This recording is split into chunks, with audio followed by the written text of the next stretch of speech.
حبیب صلی اللہ علیہ وسلم نے ارشاد فرمایا بشر المشائین فی الظلم، جو اندھیروں میں بکثرت مسجد میں جاتے ہیں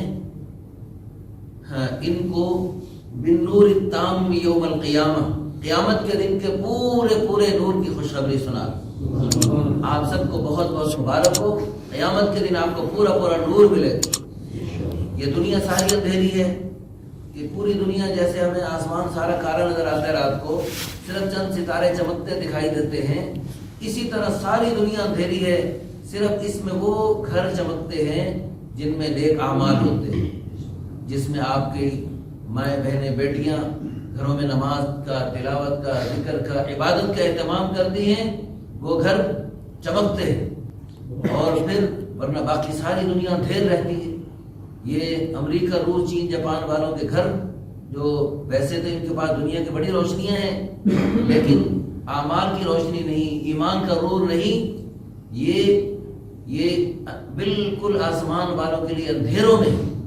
اور اسی طرح قبر میں بھی جو آپ حضرات نمازیں پڑھتے ہیں، قرآن پاک پڑھتے ہیں، اللہ کا ذکر کرتے ہیں، آپ کے گھروں میں جو نیک اعمال ہوتے ہیں اس کی برکت سے آپ کی قبروں میں نور ہوگا، قیامت کے دن نور ہوگا، جنت میں نور ہی نور ہوگا۔ اس کے برعکس جو یعنی اندھیروں والی زندگی اور کفر کی ظلمات میں اور کفر کے اندھیروں میں بھٹکتے رہتے ہیں، دنیا میں بھی اندھیروں میں، قبر بھی ان کی اندھیری کوٹھڑی ہوگی۔ انا بیت الظلم، قبر خود کہتی ہے میں اندھیری کوٹھڑی ہوں، اور قیامت کے دن بھی وہ اندھیروں میں ہوں گے، اور جہنم کے اندھیرے تو اتنے خطرناک ہوں گے، جیسے دنیا کی آگ ہے نا، یہ بھڑکاؤ تو روشنی پھیلتی ہے، جہنم کی آگ ایسی عجیب ہے کہ وہ جتنی زیادہ بھڑکتی ہے اتنا زیادہ اندھیرا پھیلتا ہے۔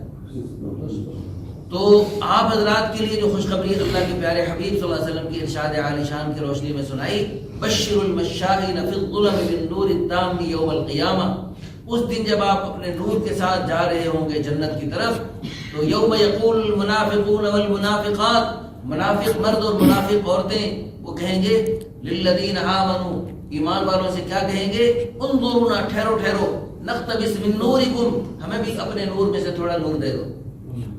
قیل ارجعوا وراءکم، وہ کہیں گے یہاں سے نہیں پیچھے سے مل رہا ہے، وہ وہیں پہ وہ پیچھے مڑ کے دیکھیں، وہ یہ پیچھے نہیں، وہ دنیا سے لے کے آنا تھا، دنیا میں تو تم نے لیا نہیں، اب اندھیروں میں بھٹکتے رہو اور پھر جہنم کے اندھیروں میں جانے کے قابل بن جاؤ۔ اللہ تعالی ہم سب کو دنیا کے اندھیروں سے بھی بچائے، اور قبر کے اندھیرے سے بھی بچائے، اور حشر کے اندھیرے سے بھی بچائے، اور جہنم کے اندھیروں سے بھی بچائے، دنیا آخرت کے نور عطا فرمائے۔ یہ نورانی اعمال ہیں، یہ پاکیزہ اعمال ہیں، یہ نماز نورانی عمل ہے، نماز کا نور ہے، قرآن نور ہے، اللہ کا ذکر نور ہے، یہ سارے نیک اعمال نورانی ہیں۔ اور سب سے بڑا نورانی عمل ہے دعوت اللہ، جس کے سلسلے میں یہ جماعتیں آپ کے پاس تشریف لاتی ہیں، یہ اللہ کے پیارے بندے، یہ اللہ کے مہمان۔ حدیث پاک میں آتا ہے من کان یؤمن باللہ والیوم الآخر فلیکرم ضیفہ، جو اللہ پر، قیامت پر ایمان رکھتے ہیں اس کو چاہیے اپنے مہمانوں کا اکرام کیا کرے۔ آپ کا دنیا کی نسبت سے مہمان بنا، کاروباری نسبت سے جو مہمان بنے اس کا اکرام کرو۔ ہاں بھائی، جو آپ کا کاروباری نسبت سے مہمان بنا، آپ کا اس کا لاکھوں کروڑوں کا لین دین ہوگا، ارے لاکھوں کروڑوں کیا، اربوں خربوں کیا، ساری دنیا کے سارے خزانے اللہ کے ہاں مچھر کے پر سے بھی حقیر ہے۔ حدیث پاک میں آتا ہے لو کانت الدنیا، اگر یہ ساری دنیا ہوتی، تعدل عند اللہ جناح بعوضہ، اللہ کے ہاں مچھر کے پر جتنی اس کی قیمت ہوتی، ما سقا کافرا منها شربا، اللہ کسی کافر بدبخت کو ایک گھونٹ پانی نہ دیتا۔ یہ ساری دنیا سارے خزانوں سمیت مچھر کے پر سے بھی گھٹیا ہے۔ یہ میری آپ کی دکانیں، کارخانے، فیکٹری، یہ تو مچھر کے پر کا پتہ نہیں کروڑواں، کھربواں، اربواں، کھربواں حصہ ہے۔ اور یہ جو ہمارا مچھر کے پر کے اربویں کھربویں حصے کی نسبت سے جو مہمان بنا، اللہ کے پیارے حبیب صلی اللہ علیہ وسلم کے فرمان عالی شان کے مطابق اس کے بھی اکرام کا حکم ہے، ان مہمانوں کا بھی اکرام کرنا چاہیے۔ تو جو مچھر کے پر کے کروڑویں حصے کی نسبت سے مہمان بنے اس کا تو ہم کریں اکرام، اور کرنا بھی چاہیے اور کریں، لیکن جو اللہ اور اس کے پیارے حبیب صلی اللہ علیہ وسلم کی نسبت سے مہمان بنتے ہیں، جماعتوں کی شکل میں آتے ہیں آپ کے پاس، ان کا تو اکرام کتنا زیادہ کرنا چاہیے۔ اور آپ کے لیے مزے کی بات یہ ہے یہ جماعت والے اللہ کے پیارے بندے ان کا اپنا کھانا پکانا ہوتا، اپنا کھاتے پکاتے ہیں، مفت میں دین کی باتیں سناتے ہیں، ہر نماز کے بعد چھوٹی سی محفل سجاتے ہیں اور اس میں اللہ کے بھولے بھٹکے بندوں کو اللہ سے ملانے کی کوشش کرتے ہیں۔ جو مسجد میں آنے والے ہیں ان کو یہ نہیں کہتے نماز پڑھو، آپ تو پڑھ ہی رہے ہیں نماز، لیکن آپ جیسے نیک بندوں کو بنیاد بنا کر آپ کے محلے کے جو تھوڑے سے سستی کا شکار، غفلت کا شکار ہیں، پیار محبت سے ان کے پاس آپ کو رہبر بنا کے لے جانا چاہتے ہیں، کیونکہ وہ تو جماعت کے لیے ایک دو دن کے لیے یہاں تشریف لاتے ہیں اور اس کے بعد جو آپ کے پاس گھروں میں جاتے ہیں، مختلف دوستوں کے پاس جاتے ہیں، سستی کا شکار۔ آپ سوچ بھی نہیں سکتے آپ کی ان گلیوں میں بڑے بڑے قیمتی ہیرے پڑے، ان محلوں میں اللہ کی قسم بڑے بڑے قیمتی ہیرے پڑے جن کو ہم سوچ بھی نہیں سکتے، آپ بھی تصور نہیں کر سکتے یہ بندہ بھی اس طرف آئے گا، ہو سکتا ہے وہ نیکی میں بھی آگے بڑھ جائے، وہ جتنا بھی آگے بڑھے گا سارا ثواب آپ کو ملے گا۔ وہ جنید جمشید جیسے گانے بجانے والے، وہ سعید انور جیسے کھیلنے کودنے والے، وہ انضمام الحق جیسے اور ایسے ایسے بگڑے لوگ، گناہوں کے دلدلوں میں دھنسے لوگ اللہ کے فضل و کرم سے اس مبارک محفل میں آنے کے بعد اللہ نے ان کی ایسی زندگی بدلی، ایسی کایا پلٹی، جیسے ابھی رات تھی اب اللہ نے دن بنا دیا، جیسے سردیاں ہیں اب گرمیاں لا رہے، ایسی اللہ اپنی قدرت سے ان کی زندگی ایسی بدلتے ہیں کہ دنیا حیران ہوتی ہے، یار یہ وہی ہے وہ گانے بجانے والا، ناچنے کودنے والا۔ Sozo world cinema hall Fortress stadium Lahore میں ہے جی، بہت بڑا سینما ہال ہے، جنید جمشید نے اس نے اپنا آخری شو کیا وہاں اور وہیں پر اس نے محفل انعقاد کی۔ اس محفل انعقاد کا جو میزبان تھا وہ ہمارا دوست تھا، اس نے ہمیں بھی بلایا۔ اللہ اکبر، بہت اچھا آدمی تھا جنید جمشید۔ مولانا طارق جمیل صاحب، مفتی تقی عثمانی صاحب، پوری دنیا کے علماء، پوری دنیا کے اللہ کے پیارے نیک بندے اس کی موت پر ایسے نہیں روئے، اس کے اندر خوبیاں تھی الحمدللہ، اللہ نے اس سے بڑا کام لیا۔ آپ کا مسجد میں آ جانا کوئی اتنا زیادہ کمال نہیں جتنا اس کا وہ گناہوں کی دلدل کے اندر بالکل دھنسا ہوا تھا، اس کا وہ اس سے نکلنا اور پھر اللہ کے فضل و کرم سے اللہ نے اس سے پوری دنیا میں دین کا کام لیا۔ میرے سامنے اس نے کتنے لوگوں سے توبہ کروائی۔ وہ جب ہم بیٹھے تھے محفل میں الگ تقریب سے پہلے یا بعد میں، تو چائے پیتے پیتے میری آدھی چائے لے کے کہنے لگا میں تیری جھوٹی پینی ہے چائے۔ بہت علماء سے محبت کرتا اور بہت اس کے اندر خوبیاں اور صفات تھی، اللہ اس کو غریق رحمت فرمائے۔ 5 قسم کی شہادت لے کے گیا، گر کے مرنا شہادت، جل کے مرنا شہادت، دب کے مرنا شہادت، اللہ کے راستے میں طبعی موت شہادت، حادثاتی موت شہادت۔ 5 قسم کی شہادت لے کر دنیا میں اللہ نے کیسا پروٹوکول دکھایا ساری دنیا والوں کو کہ اس نے جب وہ پہلے اس کو سب کچھ ملا ہوا تھا، پہلے سے بڑھ کر اللہ نے عزت، شہرت، دولت، محبوبیت، مقبولیت عطا، پہلے سے زیادہ عطا فرمائی۔ تھوڑے دن امتحان تو آیا، سب کچھ نکل گیا، لیکن جب امتحان کے بعد اللہ کی طرف سے پھر انعام شروع ہو گیا، دنیا میں بھی اللہ نے اس کا وہ عزت دکھائی اور آخرت میں بھی انشاءاللہ اللہ پاک اس کا اعزاز فرمائے۔ لاہور میں لاہور سے آیا ہوں، تو ہمارے علاقے میں لوئر مال تھانہ ہے، وہاں اس کے ایک بڑا افسر ہے، وہ کہنے لگا یار میں نے یعنی اس کی وفات کے تقریباً 2 سال بعد اس کی ایک ویڈیو دیکھی جس میں اس نے ایک درود شریف بتایا تھا ظہر کی نماز کے بعد پڑھ لیں، تو کہتا ہے کہ میں 2 سال سے وہ پڑھ رہا ہوں۔ وہ افسر کہتا ہے میں 2 سال سے پڑھ رہا ہوں۔ ہم بکر گئے، وہاں ایک خوبصورت نوجوان کی ماشاءاللہ پیاری داڑھی دیکھی، سوچی تو نہیں، خیر بعد میں رکھی۔ میں نے کہا آپ نے کیسے داڑھی رکھنے کی ہمت کی؟ باتوں باتوں میں پوچھا اس نے کہا میں نے جنید جمشید کو دیکھ کر ہمت، یعنی رکھی تو سنت سمجھ کر، لیکن اس کو دیکھ کر ہمت پیدا ہوئی۔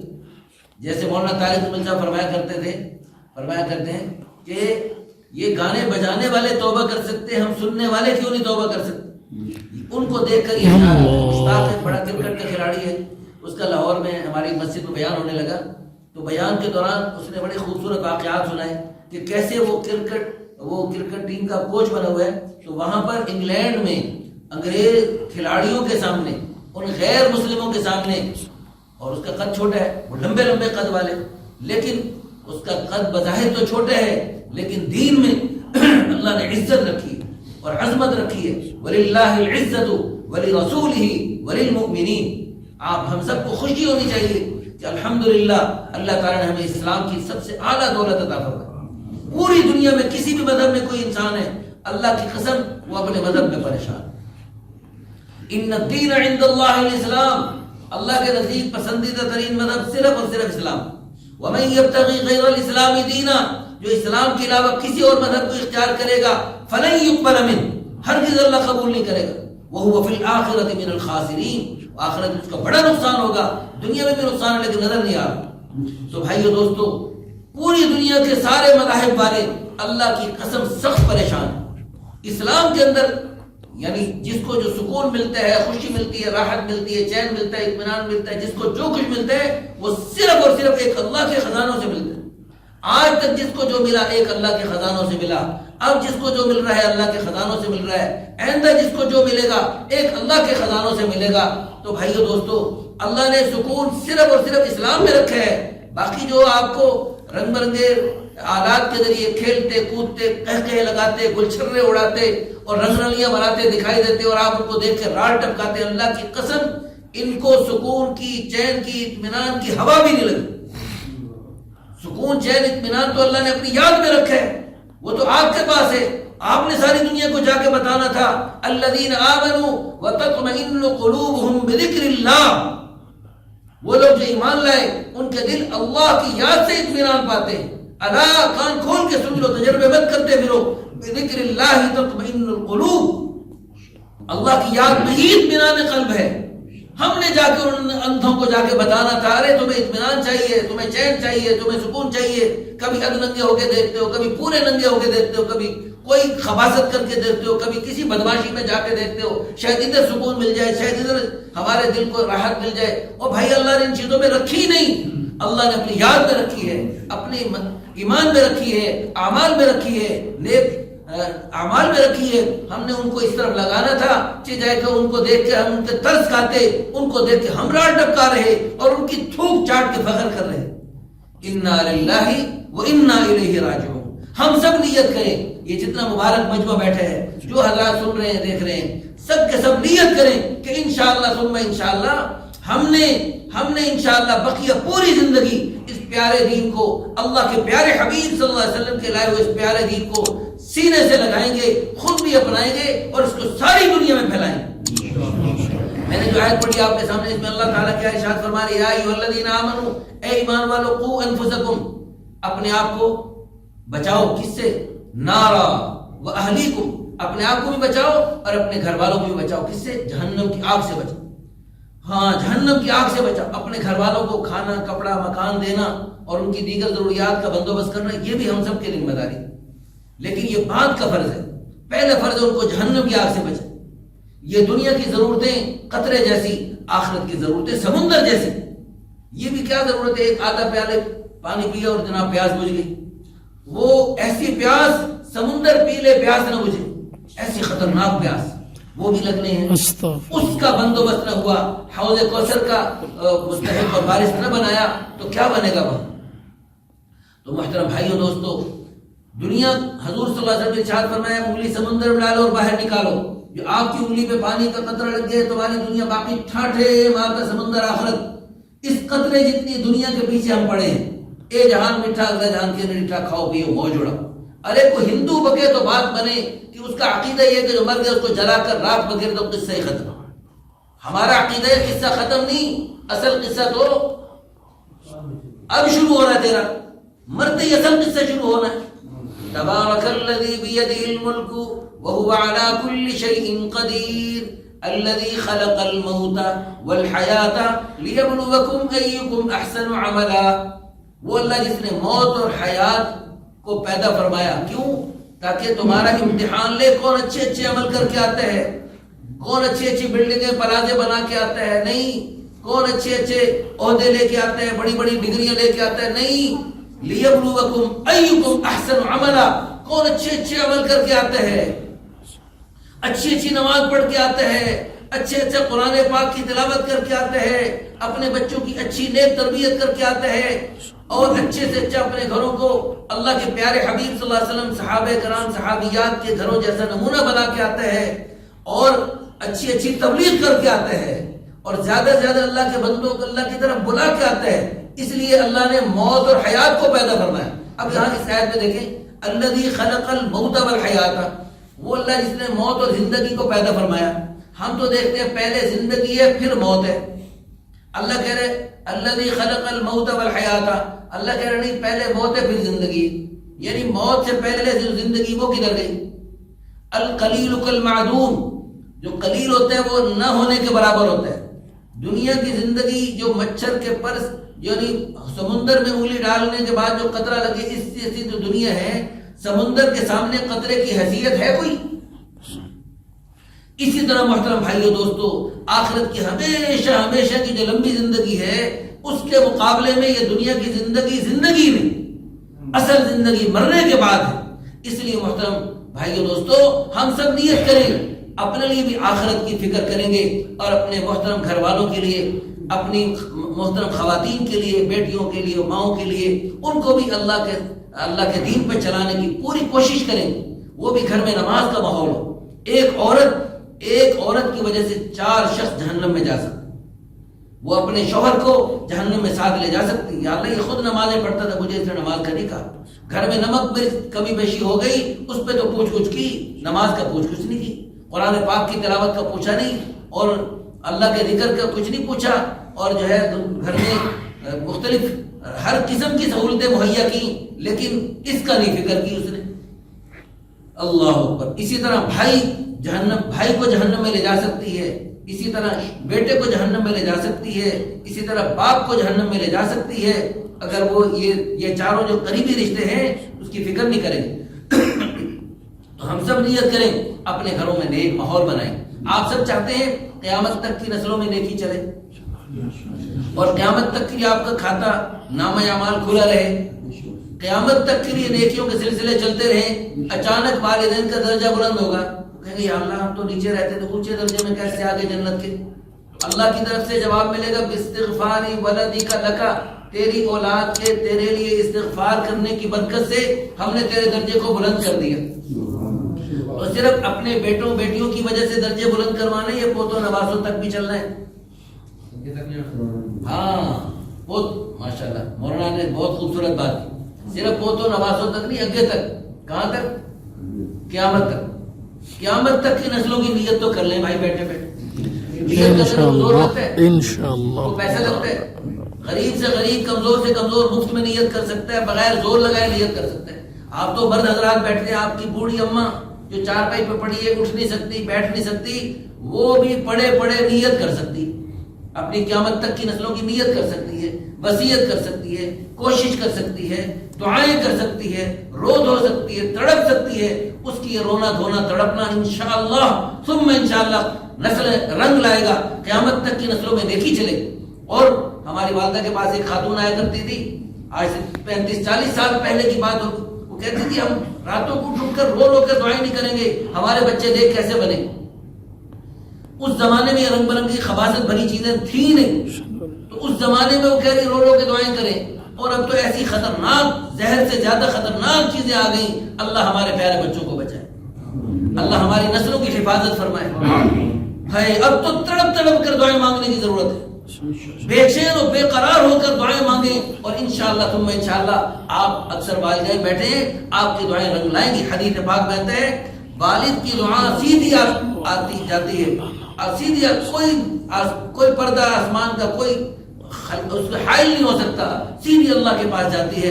تو اس لیے آپ رو رو کر دعا فرماتے ہیں، حلال کھلانے کا اہتمام کریں، اور جو ہے پیار محبت سے ترغیب دیں۔ ایک یہ کہ آپ ان کو جو ہے آپ ان کو یعنی آرڈر دیں، نماز پڑھو اور تم مسلمان کے بچے نہیں ہو اور تم یہ نہیں ہو اور وہ نہیں ہو، آرڈر نہیں دینا، زبردستی۔ ادعو الی سبیل ربک بالحکمہ والموعظۃ الحسنہ، اپنے رب کی طرف بلانا ہے حکمت کے ساتھ، خوبصورت طریقے کے ساتھ، زور زبردستی نہیں، پیار محبت سے۔ اور یہ جو کتاب ہے نا، زبردست کتاب، اس میں اعمال کے فضائل لکھے، نماز کے فضائل، قرآن کے فضائل، ذکر کے فضائل، خوشخبریاں، انعامات۔ ایک یہ کہ میں اور آپ آرڈر دیں بچوں کو، ایک یہ کہ اس میں جو فضائل لکھے ہیں، انعامات لکھے ہیں، خوشخبریاں لکھی ہیں، وہ پڑھ کے سنائیں۔ اس کے لیے تھوڑا سا اہتمام کرنا پڑے، کچھ پانے کے لیے کچھ کھونا پڑتا ہے۔ آپ قیامت تک کی نسلوں کی نیکیاں لینا چاہتے ہیں اور قیامت تک کے لیے درجے بلند کروانا چاہتے ہیں، اور جنت کے بڑے درجات میں، حضور کے پڑوس میں، جنت الفردوس میں جانا چاہتے ہیں، وہ مفت میں کیسے ہوگا؟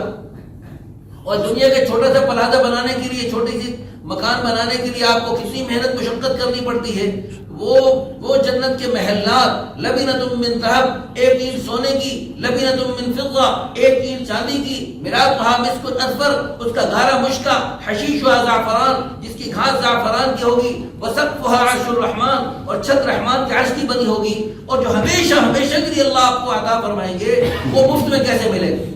اس کے لیے ہمیں کیا کرنا پڑے گا، اور اپنے پیارے بچوں کو بھی اس میں شامل کرنا پڑے گا۔ اس کے لیے ہم جو ہے مل جل کے روزانہ ایک وقت مقرر کریں۔ کھانا تو روزانہ کھاتے ہی ہیں اور مل کے کھانا چاہیے، مل کے کھانا سنت ہے، مل کے کھانے سے محبت بڑھتی ہے۔ جب کھانا مل کے کھائیں تو کھانے سے پہلے بھی تھوڑی دیر رک جاؤ، خیر اب تھوڑے سے پہلے روحانی غذا پھر جسمانی غذا۔ جیسے جسم کو غذا کی ضرورت ہے، روح کو غذا کی اس سے زیادہ ضرورت ہے۔ جسم کی غذا نہ بھی ملی تو کوئی بات نہیں، حضور صلی اللہ علیہ وسلم نے، صحابہ کرام نے گھروں میں کتنے فاقے کی، لیکن روح کی غذا کی کوئی چھٹی نہیں کی۔ روح کی غذا کا ایک دن فاقہ ناغا نہیں ہوا ہے نا۔ صحابہ کرام کی، اللہ کے پیاروں کی مبارک زندگیوں کو دیکھیں، روح کی غذا کا ایک دن ناغا فاقہ نہیں، لیکن جسمانی غذا کا کئی دن فاقے ناغے ہو جاتے ہیں۔ مل گئی روزی، نہ ملا روزہ، ایسا اکثر چلتا تھا۔ تو ہم سب بھی نیت کریں ان مقدس ہستیوں کے نقش قدم پہ چلتے ہوئے روزانہ روحانی غذا، یہ اپنے گھروں میں فضائل اعمال کی تعلیم کریں، اعمال کے فضائل پڑھ کے سنائیں گے اپنے پیارے بچوں کو۔ تو جو میری آپ کی بات ہے اس میں وہ قوت نہیں ہے، وہ تاثیر نہیں ہے، وہ نورانیت نہیں ہے، وہ روحانیت ہو ہی نہیں سکتی جو اللہ کی باتوں میں، اللہ کے پیارے حبیب صلی اللہ علیہ وسلم کے پیارے مبارک نورانی ارشادات میں اللہ نے قوت رکھی ہے، تاثیر رکھی ہے، روحانیت رکھی ہے۔ تو وہ پڑھ کے سنائیں گے۔ اور ہر انسان لالچی ہے، وہ جب ان اعمال کے فضائل سامنے آتے ہیں اور اللہ کے پیارے حبیب صلی اللہ علیہ وسلم کی طرف سے آتے ہیں تو پھر ان اعمال کا شوق پیدا ہوتا ہے۔ اس کتاب میں لکھے ہوئے اعمال کے فضائل، خوشخبریاں، انعامات پڑھ کے سن کر بے شمار لوگ الحمدللہ نمازوں کی طرف، قرآن پاک کی طرف، ذکر کی طرف، نیک اعمال کی طرف راغب ہو چکے ہیں اور پکے اس پر عمل پیرا ہو چکے ہیں۔ اور دوسری بات یہ ہے، ہم سب کے گھروں میں بڑی پریشانیاں اور آپس میں اختلافات، بھائی بہنوں کے اختلافات، میاں بیوی کے اختلافات، ساس بہو کے اختلافات، یہ بڑے اختلافات۔ آپ کی جو نیک اعمال کی محفل گھر میں سجائیں گے، اللہ کی قسم یہ جنت کا باغ ہو۔ اللہ کے پیارے حبیب صلی اللہ علیہ وسلم نے جیسے ارشاد فرمایا نا، ما بین ممبری و بیتی روضۃ من ریاض الجنہ، یہ میرے ممبر اور یہ میرے گھر کے درمیان جو جگہ ہے جنت کے باغوں میں سے ایک باغ ہے۔ جیسے وہ ریاض الجنہ میں آپ حضرات وہاں حج پہ جائیں، عمرے پہ جائیں تو وہاں نفل پڑھنا سعادت سمجھتے نہیں سمجھتے؟ کون اس سعادت کو حاصل کر چکے ہیں ریاض الجنہ کی؟ ماشاء اللہ اللہ ہم سب کو بار بار لیتے اور مقبول اور بادب حاضری نصیب فرمائے۔ اس دفعہ جو مظلومانہ قسم کا حج ہوا، اللہ کرے آئندہ کبھی ایسا نہ ہو، اللہ کرے آئندہ کبھی ایسا نہ ہو۔ اللہ اپنے پیارے گھر کی رونقیں ہمیشہ قیامت تک کے لیے ہر روز ترقی عطا فرمائے۔ اپنے پیارے حبیب صلی اللہ علیہ وسلم کے روضہ انور کی بھی رونقیں بڑھتی رہیں اور اللہ ہم سب کو وہاں کا آنا جانا، وہاں کا رہنا سہنا، وہاں کا مرنا جینا اللہ ہم سب کی قسمت میں لکھ دے، ہمارے پیارے بچوں کی قسمت میں لکھ دے، ہماری قیامت تک کی نسلوں کو وہاں کے فیوز و برکات زیادہ حاصل کرنے کی توفیق عطا فرمائے۔ تو جیسے وہاں ریاض الجنہ میں نفل کیوں جی حضرات آسانی سے پڑھ جاتے، تھوڑی مشکل ہوتی، بہت مشکل ہوتی۔ رات آپ کے علاقے کے ایک دوست کے ساتھ بیٹھا تھا، کہتا ہے میں ریاض الجنہ میں نفل پڑھتا تھا، جب شرطہ قریب آتا میں اتحیات لمبی کر دیتا، وہ تھوڑا آگے پیچھے ہوتا میں اتحیات سلام پھیر کے اگلی رکعت تو اس طرح جو ہے ماشاءاللہ۔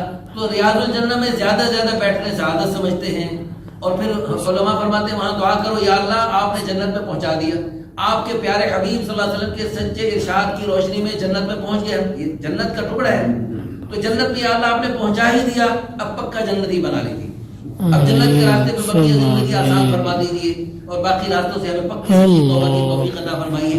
تو جیسے وہاں پر بیٹھ کے ہم یہ دعا کریں اور انشاءاللہ امید کریں اللہ ہمیں پکا جنتی بنائیں گے، اسی طرح جیسے وہ جنت کا باغ ہے، اللہ کی قسم یہ بھی جنت کا باغ ہے۔ اس جنت کے باغ کے بارے میں تو حضور نے ارشاد فرمایا اذا مررتم بریاض الجنہ فرتعوا، جب جنت کے باغوں سے گزرو تو خوب چلو۔ صحابہ نے عرض کیا یا رسول اللہ جنت کے باغ کیا ہے؟ آپ صلی اللہ علیہ وسلم نے ارشاد فرمایا حلق الذکر، یہ ذکر کے حلقے، یہ دین کی محفلیں، یہ علم کی مجلسیں، یہ مسجدیں، یہ سب جنت کے باغ ہیں۔ اللہ کی قسم اس حدیث پاک کی روح سے میں کروڑ دفعہ قسم اٹھا کے کہہ سکتا ہوں آپ اس وقت جنت کے باغ میں بیٹھے اور ہمارا آپس میں کوئی لین دین نہیں، ہمارا آپس میں ایک دوسرے سے کوئی غرض و غائب نہیں۔ آپ کیوں بیٹھے؟ اللہ کے لیے بیٹھے، اور مبارک ہو وجبت محبتی للمتحابین فی، میں آپ کی محبت آپ کی آنکھوں سے چھلکتی میں دیکھ رہا ہوں. اللہ اکبر. تو ہم میں آپ سے محبت کر رہا ہوں. حدیث پاک میں جب کسی سے محبت اس کو بتاؤ انی احبک فی اللہ، میں اللہ کے لیے آپ سے محبت کرتا ہوں. تو جواب بھی حضور نے ارشاد فرمایا، جب جواب میں کیا بتاؤ، احبک اللہ، وہ اللہ بھی آپ سے محبت کرے، الذی احببتنی لہ، جس اللہ کے لیے آپ ہم سے محبت کرتے ہیں. تو ہم یہ اللہ کے پیارے حبیب کے ارشاد پر عمل کر لیتے ہیں ابھی، تاکہ اس کی برکت سے ہمیں کیا ملے گا، اللہ کی محبت کا ہم سب کو انعام مل جائے. اللہ نے فرمایا وجبت محبتی للمتحابین فی، جو میرے لیے آپس میں ایک دوسرے سے محبت کرتے ہیں میری محبت ان کے لیے واجب ہو گئی. وجبت محبتی للمتجالسین فی، جو میرے لیے آپس میں مل بیٹھتے ہیں میری محبت ان کے لیے واجب ہو گئی. وجبت محبتی للمتزاورین فی، جو میرے لیے آپس میں ایک دوسرے سے ملاقاتیں کرتے ہیں میری محبت ان کے لیے واجب ہو گئی. وجبت محبتی للمتبادلین فی، جو میرے لیے ایک دوسرے پہ خرچے کرتے ہیں میری محبت ان کے لیے واجب ہو گئی. ہم سب کو مبارک ہو، یہ ساری نسبتیں اس وقت ہمیں یہاں تقریباً حاصل ہو رہی ہے. تو وہ اس حدیث پہ عمل کرتے ہیں. میں آپ سے کہتا ہوں انا احبکم فی اللہ. اب آپ جواب میں کہیں گے احبک اللہ، سب بولیں احبک اللہ الذی احببتنا لہ. ہاں، اللہ آپ کو جزائے خیر عطا فرمائے. یہ جو محبت، یہ اس محبت کی برکت سے ہمیں اللہ پاک اپنی محبت کا انعام عطا فرمائے. یہ آپ کے پاس جماعت والے آتے ہیں، یہ اللہ کے مہمان آپ کے کام کے لیے آتے ہیں. بظاہر نظر یہ آتا ہے شاید اپنا کوئی سودا بیچنے، نہیں بھائی ایسا کوئی چکر نہیں.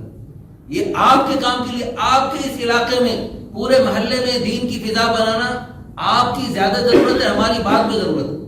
اگرچہ پوری دنیا کے کونے کونے میں ہر ملک ماسک کے ملک خدائے ماسک، پوری دنیا میں دنیا کے آخری کونوں تک دین پہنچانا ہم سب کی ذمہ داری. آپ کا کام ہے، میرا کام، ہم سب کا کام. ہم اپنا کام سمجھے دنیا کے آخری کونے تک دین پہنچانا میرا کام، آپ کا کام، ہم سب کا اپنا کام. حضور صلی اللہ علیہ وسلم جیسے پوری امت کے لیے، ساری انسانیت کے لیے، ساری دنیا کے لیے تڑپتے تھے، صرف مکہ مدینہ عرب کے لیے نہیں، پوری دنیا کے لیے حضور غم کھاتے تھے. آپ کے اس گاؤں کے لیے بھی اللہ کی قسم حضور روئے، حضور پوری امت کے لیے روئے ہیں. اور آپ صلی اللہ علیہ وسلم کی یعنی تڑپ بے چینی اپنے اہل بیت کے لیے نہیں تھی. اہل بیت تو سارے جنتی تھے، جنت کے سردار تھے. اور جو ہے صحابہ کرام تو سارے کے سارے پکے جنتی تھے. وَكُلًّا وَعَدَ اللَّهُ الْحُسْنَى، اللہ نے قرآن میں وعدہ فرما دیا سب جنتی ہیں، صحابہ کرام سب جنتی ہیں. تو حضور کا رونا تڑپنا اور اتنا غم کھانا اور بے چین اور بے قرار ہونا، نہ دن چین تھا نہ رات آرام تھا، وہ کس کے لیے تھا؟ آپ کے لیے تھا، میرے لیے تھا، اس قیامت تک آنے والی انسانیت کے لیے تھا.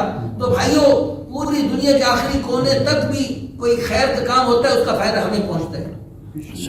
تو اس نیت سے، اس اعتبار سے تو دنیا کے کسی بھی کونے سے کوئی بندہ جماعت میں آیا آپ کے پاس تو اس کی یہ فکر جو ہوتی ہے، تو اس علاقے میں جتنا خیر پھیلے گی اور جتنی نیکیاں وجود میں آئیں گی، وہ دنیا کے آخری کونے پہ بیٹھے بیٹھے اس کا ثواب اس کو مل جائے گا.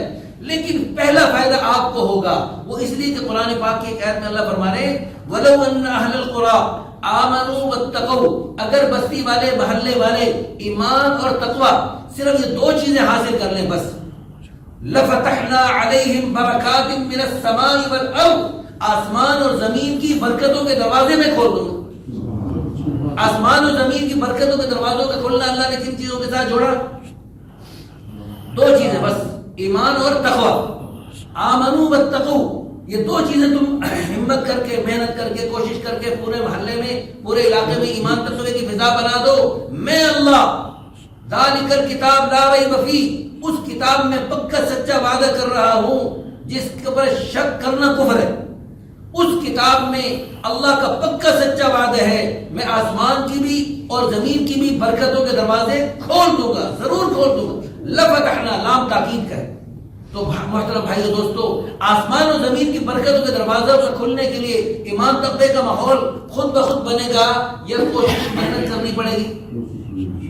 وہ محنت کوشش کے لیے کوئی نیا نبی آئے گا، فرشتے آئیں گے، جنات آئیں گے، امریکہ، روس، چین، جاپان والے آ کے ایمان تقوی کا ماحول بنائیں گے؟ وہ کون سی مخلوق بنائے گی؟ ہم بنائیں گے.